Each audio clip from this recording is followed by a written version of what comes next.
సరదీని ఆటలు సాగవంటూ తెలుగుదేశం పార్టీ చాట్రాయి మండల ప్రధాన కార్యదర్శి పలగాని దుర్గారావు ఆగ్రహం వ్యక్తం చేశారు. నూజివేడిలో జరిగిన ముద్రబోయిన వెంకటేశ్వరరావు ఆత్మీయ సమావేశంలో ఆయన మాట్లాడుతూ 10 ఏళ్ల పాటు పార్టీ కోసం పనిచేసిన ముద్రబోయినను మార్చి సారథికి ఇవ్వడం సరికాదని, సారథి ఆటలు సాగవని ఆయన హెచ్చరించారు. సమావేశానికి మన ప్రీతమ నాయకులు అలుపెరగకుండా 10 ఏళ్ళు ప్రజల మధ్యలో ఉంటున్న మన ముద్రబోయిన వెంకటేశ్వరరావుకి, ఇక్కడికి విచ్చేసిన తెలుగుదేశం పార్టీ కార్యకర్తలకు, నాయకులకు నా ధన్యవాదాలు. అలాగే 10 సంవత్సరాలు ఈ నియోజకవర్గాన్ని వెన్నంటూ కాపలా కాసిన తర్వాత మరెవరో వచ్చి ఇక్కడ పోటీ చేస్తారనేది మనందరికీ చాలా బాధ కలిగిన విషయమా కాదా?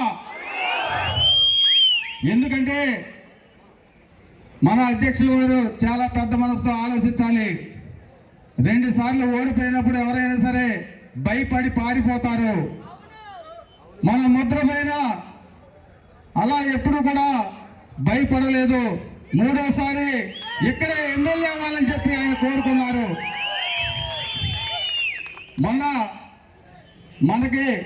మన నియోజకవర్గానికి ఆశపెడుతున్న వ్యక్తి స్వల్ప మెజార్టీతో ఆ నియోజకవర్గంలో గెలవటం జరిగింది. ఈ నియోజకవర్గంలో ఎన్నాళ్ళు కష్టపడినా మన ముద్రబోయిన గారిని కాదని వేరే వారికి ఇస్తే ఇందాక వచ్చిన పోలింగ్ పరిస్థితి జరుగుతా లేదా? ఓటా నోటా? అది అధ్యక్షుల వారికి బలంగా తెలియజేయాల్సింది. సారథ గారికి బలం పెలవలూరులో ఉంటుంది. నూజివీడు గడ్డ, ముద్రబోయిన అడ్డ. మీ రాజకీయ విధానం ఉంటే మీరు అక్కడ చూసుకోవాలి తప్ప ఇక్కడ మా మీద కొంతమంది ఉంటారు.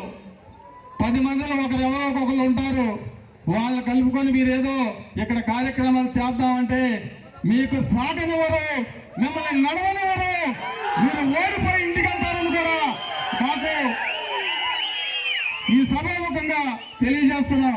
అందుకు మీరు కూడా గౌరవించి ఇక్కడ ఉన్న పరిస్థితులు సమీక్ష చేసుకొని నారా చంద్రబాబు నాయుడు గారి దృష్టికి ఈ నియోజకవర్గంలో మీరు లోపయ్య గారిగా లోపల తిరుగుతున్నారు. లోపల తిరిగితే కాదు, ఇక్కడికి వచ్చి చూడండి. ఈ సభ దగ్గరకు వచ్చి ఒకసారి తెలుసుకోండి. ఈ రోజు జరిగిన మీటింగ్ గురించి తెలుసుకోండి అని చెప్పి తెలియజేస్తున్నాను. ఇంతకంటే ఎక్కువ మాట్లాడదలుచుకోలేను. మీరు ఎవరైనా సరే, ఎక్కడైనా సరే, నాయకులు కొంతమంది సన్నాయి నొక్కులు నొక్కుతున్నారు. సన్నాయి మేళం పెళ్లికో పేరంటానికో పనికొస్తుంది తప్ప ప్రజల్లోకి యుద్ధానికి పనికిరావని చెప్పి చూస్తున్నాను. సన్నాయి మేళాలు ఎనిమిది ఆ పీకలు మార్చుకుంటూ ఎంతసేపు తిరుగుతారని చెప్పి ఈ నియోజకవర్గంలో తెలియజేస్తున్నాం. ఈ గడ్డ ముద్రపైన అడ్డ ఈసారి ప్రజా సానుభూతి కలిగిన నాయకుడు ముద్రపైనని చెప్పి, ప్రజల్లో సానుభూతి సంపద సంపాదించుకున్న నాయకుడు ముద్రపైనని చెప్పి ఈ సభాముఖంగా తెలియజేసుకుంటూ ఈ నియోజకవర్గానికి ముద్రపైన సారథి, ముద్రపైన అడ్డీతైతేనే ఈ తెలుగుదేశం నాయకులు ఓటేసి గెలుపుతారని చెప్పి తెలియజేసుకుంటూ సెలవు తీసుకుంటున్నాను.